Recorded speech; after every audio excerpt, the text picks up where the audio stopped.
Spray చేస్తే నొప్పి తగ్గిపోతుంది అత్తయ్య. పోనీ టికెట్స్ క్యాన్సిల్ చేస్తానమ్మా, కొంచెం నొప్పి తగ్గాక 2 రోజులు ఆగే వెళ్తురు గానీ. మా టికెట్ల సంగతి సరేరా, మీవి ఇంటర్నేషనల్ టికెట్స్. లాస్ట్ మినిట్ లో క్యాన్సిల్ అంటే బోల్డ్ అంత పోతుంది. మీ అమ్మ సంగతి నాకు వదిలే, ఇంటికి తీసుకెళ్లి నేను చూసుకుంటాగా. మొలిగించాలు గాని ట్రైన్ టైం అవుతుంది. లేవే అసలు నువ్వు రాత్రిపూట నడవకుండా మంచానికి గొలుసులేసి కట్టేయాలి. పగలబండి కాబట్టి సరిపోయింది. అదే ఏ రాత్రి ట్రైన్ అయితే బెర్త దిగి ఎటో పోయేదానివి, ఏ తలుపో తీసుంటే గోవిందా గోవిందా. అబ్బా నువ్వు ఊరుకోనన్నా, అసలే అమ్మ నొప్పితో బాధపడుతుంటే. బాయ్ మోహిని, అక్కడ ఫ్లైట్ దిగాక ఫోన్ చెయ్యమ్మా. అలాగే అత్తయ్య. బుచ్చయ్య అయ్యా వస్తాం, మా వాళ్ళని జాగ్రత్తగా చూడు. సరే అయ్యా. యాదమ్మా వస్తాం. అలాగేనయ్యా. బాయ్ మోహిని. బాయ్ మావయ్య, హ్యాపీ జర్నీ. థ్యాంక్ యూ అమ్మా. Hyderabad to Paris 10 hours journey. First class seats beds లా ఉంటాయి. ఆలోచించు మరి. అసలు ఆ క్షణం గురించి నేను ఆలోచించని క్షణమే లేదు.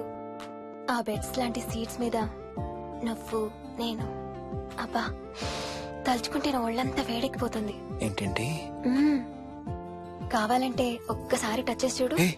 ఇప్పుడా? ఇప్పుడే. టచ్ తో ఆగలేనేమో. అయితే మానే.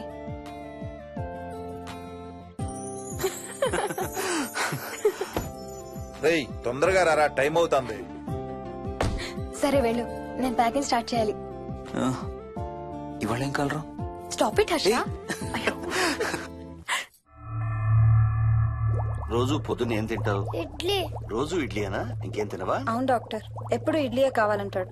అప్పుడప్పుడు కాన్ఫ్లెక్స్ తింటాడు. ఇటు తిరగమ్మా. రోజు పాలు తాగుతావా? పాలంటే నాకు ఇష్టం లేదు. పెరుగన్నా తింటావా? పెరుగు కూడా నాకు ఇష్టం లేదు. అయితే ఏమిష్టం నీకు? చాక్లెట్స్. ఇదిగో తీసుకో. ఇంకోటి ఇస్తారా అంకుల్? మా తాతయ్య కూడా ఇవ్వాలి. అవునవును మర్చిపోయాను. ఇదిగో. Thank you. ఇంతకీ మీ తాతయ్య ఎక్కడున్నారు? బయటే కూర్చున్నారు. సరే అయితే వెళ్ళి మీ తాతయ్యతో ఆడుకో. Sir thank you. మీకు మీ బాబు గురించి చెప్పే ముందు నేను ఈ మధ్య డీల్ చేసిన ఒక కేసు గురించి మీకు చెప్పాలి. ఈ అమ్మాయి పేరు కల్పన.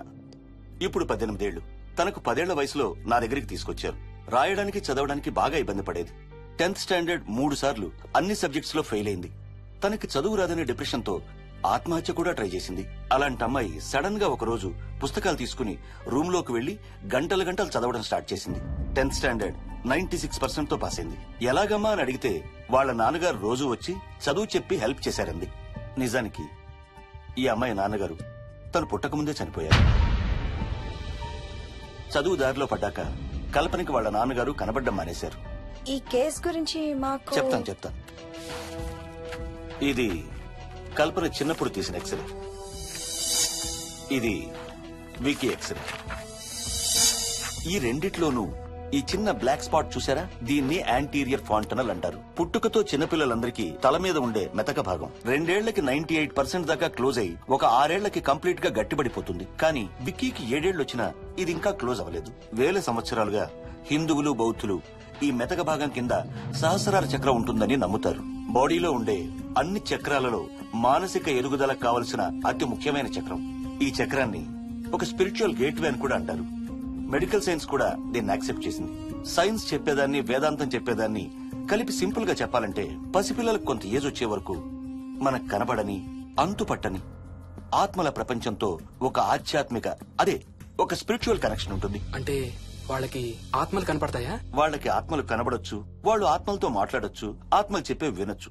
కల్పనకి ఎప్పుడైతే గట్టిపడిందో తనకి వాళ్ళ నాన్నగారు కనబడ్డం మానేశారు. విక్కీ విషయంలో కూడా అలాగే జరగచ్చు అనుకుంటున్నాను. వావ్, ఏంటి నమ్మలేకపోతున్నారా? సబ్జెక్ట్ చాలా హెవీగా ఉంది. Sorry, no offence. కొంచెం నమ్మలేనట్టుగానే ఉంది సార్. మనకు అర్థం కాని చాలా విషయాలు కొంచెం నమ్మలేనట్టుగానే ఉంటాయి. దయ్యాలను చూసినప్పుడు కుక్కలు మురుగుతాయంటారు. సునామీలు భూకంపాలు వచ్చేటప్పుడు జంతువులకి పక్షులకి ముందే తెలుస్తాయంటారు. వాటికి మనకు తెలియని ఏదో సెన్స్ ఉంది. అలాగే చిన్నపిల్లలకు కూడా వాళ్ల ప్రపంచం గురించి మనకు చాలా తక్కువ తెలుసు. కొన్ని బ్లైండ్ గా నమ్మాలంతే. విక్కీకి వాళ్ళ తాతగారు నిజంగా కనబడుతున్నారా లేక అలానే ఊహించుకుంటున్నాడా అనేది మనం నమ్మేదాన్ని బట్టి ఉంటుంది. అదే నిజమైతే వాళ్ళ తాతగారు తన కోసం ఎందుకు వచ్చారో ఏదో ఒక రోజు విక్కీయే మనకు చెప్తాడు. ఒకవేళ విక్కీ వాళ్ళ తాతగారిని ఇమాజిన్ చేసుకుంటుంటే చేసుకోనివ్వండి, ఇట్స్ హెల్దీ. తనకి పాలు పెరుగు ఇష్టం లేదు కాబట్టి కాల్షియం సప్లిమెంట్ ఏదైనా ఇవ్వండి. ఇది త్వరగా గట్టిపట్టడానికి హెల్ప్ అవుతుంది. మోస్ట్ ఇంపార్టెంట్లీ మీ అబ్బాయికి బాగా దగ్గర అవడానికి ట్రై చేయండి. తనతో హోంవర్క్ చేయించండి, ఆడుకోండి, బయటికి వెళ్ళండి, రోజుకు ఒక్కసారైనా కలిసి భోజనం చేయండి. విక్కీలో చాలా మార్పు చూస్తారు. చాలా బాగుంది, తీసుకో. అయితే నేను తినేస్తా. వికీ దా.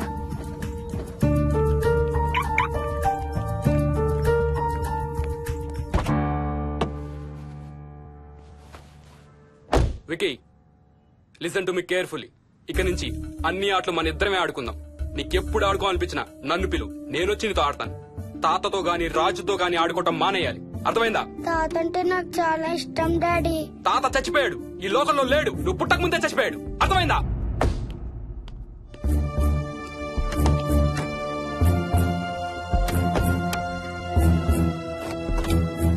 డాడీ ఏంట్రా? తాత నిన్ను సీట్ బెల్ట్ వేసుకోమంటున్నాడు. రేయ్, నిన్ను తాతన తన్ననా? తాతన తన్ననా? తాతన తన్ననా? Stop it. వాడితో డీల్ చేసే విధానం అది కాదు. కార్తీ ఇవ్వు, వాడికి బాగా గారం ఇవ్వు. తర్వాత ఏడుస్తావు నువ్వే.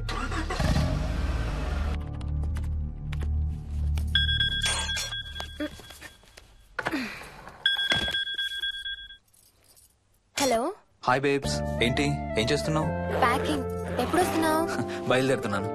హే, యు నో సంథింగ్? కాసేపట్లో మన ఇద్దరం మైల్ హై క్లబ్ లో మెంబర్స్ అవబోతున్నాం. మైల్ హై క్లబ్బా? ఏంటది? మన ఫస్ట్ నైట్ భూమికి 10 కిలోమీటర్ల పైన ఒక ఫ్లైట్ ఫస్ట్ క్లాస్ క్యాబిన్ లో జరగబోతుంది. అలా ఆకాశంలో శోభనం చేసుకున్న వాళ్ళందరూ కలిసి క్లబ్ పెట్టుకున్నారు. సో మనకు కూడా ఆ క్లబ్ లో మెంబర్షిప్ వస్తుంది. నాకేం అక్కర్లేదులే ఆ క్లబ్ లో మెంబర్షిప్. కానీ నాకు కావాలి.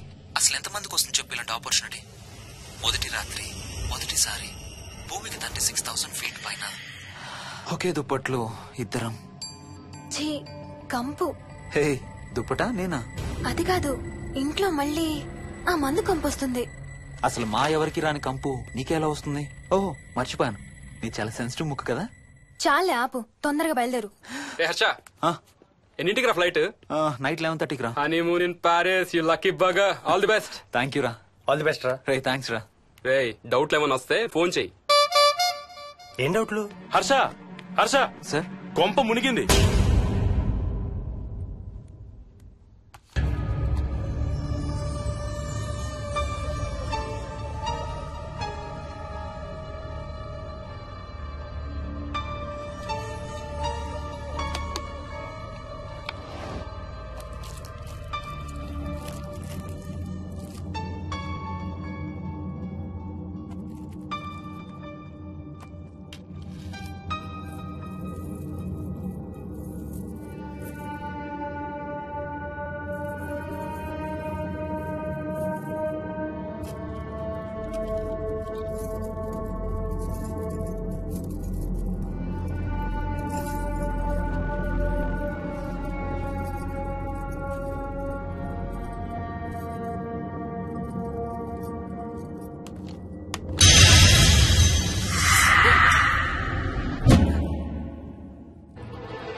Please try to understand sir. It's my honeymoon.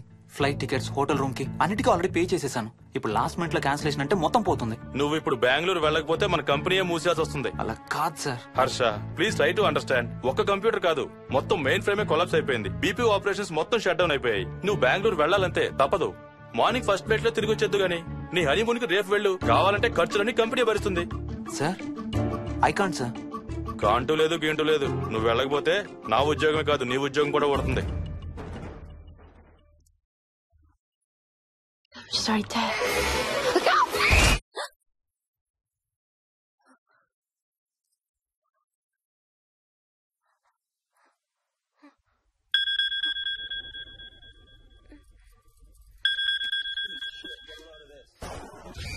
Hi. ఏంటి అరుపులు కేకలు? సినిమా చూస్తున్నాను. మళ్ళీ ఇంకో హారర్ సినిమానా? ఏంటి ఇంకా రాలేదు? బ్యాడ్ న్యూస్, మనం ఇవాళ నైట్ వెళ్ళడం లేదు. వాట్? ఏమైంది? బెంగళూరులో సర్వర్స్ అన్ని డౌన్ అట. సో నన్ను అర్జెంట్ గా అక్కడికి వెళ్ళమంటున్నారు. ఎప్పుడు? ఇంకో 2 hours లో ఫ్లైట్ ఉంది. ఇంటికి వచ్చే టైం కూడా లేదు. ఎప్పుడు వస్తావు? మార్నింగ్ ఫ్లైట్ లో వచ్చేస్తాను. మరి మన టికెట్స్? రీషెడ్యూల్ చేస్తాను. రేపు ప్యారిస్ కి ఫ్లైట్ లేదు, ఎల్లుండి ఉంది. అబ్బా, ఆ మైల్ హై క్లబ్ లో ఈ రాత్రికి మెంబర్ అయిపోవచ్చని ఎంత ఎక్స్పెక్ట్ చేశానో తెలుసా? హే, డోంట్ వరీ స్వీటీ. ఏముంది, ఎల్లుండి నైట్ మెంబర్స్ అవుదాం. ఇవాళ నీ కోసం నీ ఫేవరెట్ కలర్ బ్లాక్ వేసుకున్నాను తెలుసా? ఏ, అసలే చిరాగ్గా ఉన్నాను, ఇంకా ఉడికించు. Okay baby, I have to go. Sorry, ఒక్కదాన్ని వదిలేసి వెళ్తున్నాను. తొందరగా వచ్చే. నువ్వు మార్నింగ్ లేచేసరికి వచ్చేస్తాను. Okay, love you. Love you, bye.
Hello. ఏంటి ఫోన్ ఎక్కడో పడేసి పడుకున్నావా? ఏం లేదు, ఊరికే చేశాను. సరే పడుకో.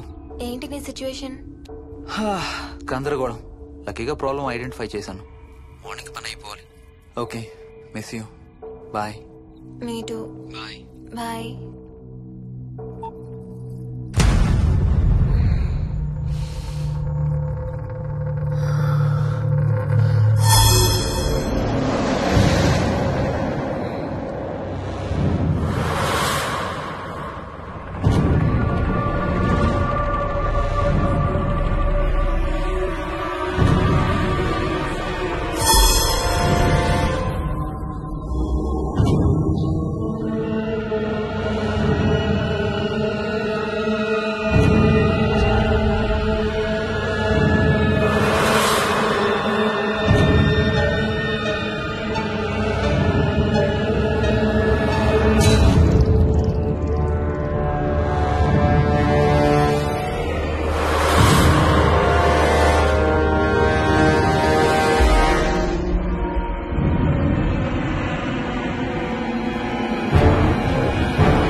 హాయ్ స్వప్న. ఏ మోహిని, ఏంటి హనీమూన్ ప్లాన్ క్యాన్సిల్ అట? క్యాన్సిల్ కాదు, ఎల్లుండికి పోస్ట్ పోన్ అయింది. అవును, ఇంట్లో ఒక్కదానివి ఏం చేస్తావు? మా ఇంటికి వెళ్దాం పదా. ఇవాళ మోహన్ కూడా తొందరగా పడుకున్నాడు. మన ఇద్దరం సరదాగా కబుర్లు చెప్పుకుంటూ నైట్ అవుట్ చేద్దాం పదా.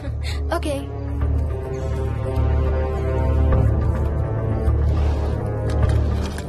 నువ్వు ఫోన్ చేసావా? ఇంకా లేదు. నేను కూడా చేయలేదు. నాకు బాగా ఆకలిస్తుంది. ఏమైనా తిందాం పదా. అలాగే.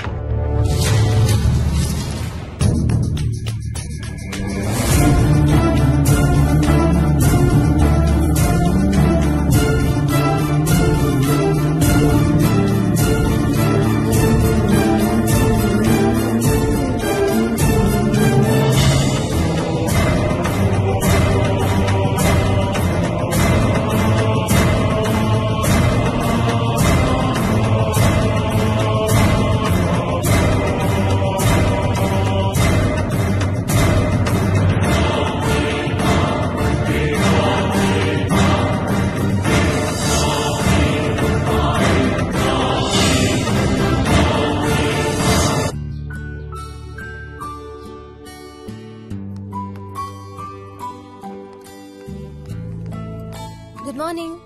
ఏ మోహిని, ఏంటి తొందరగా లేసావు? అమ్మ వస్తుంది, స్టేషన్కి వెళ్ళాలి. See you later. Bye. Bye.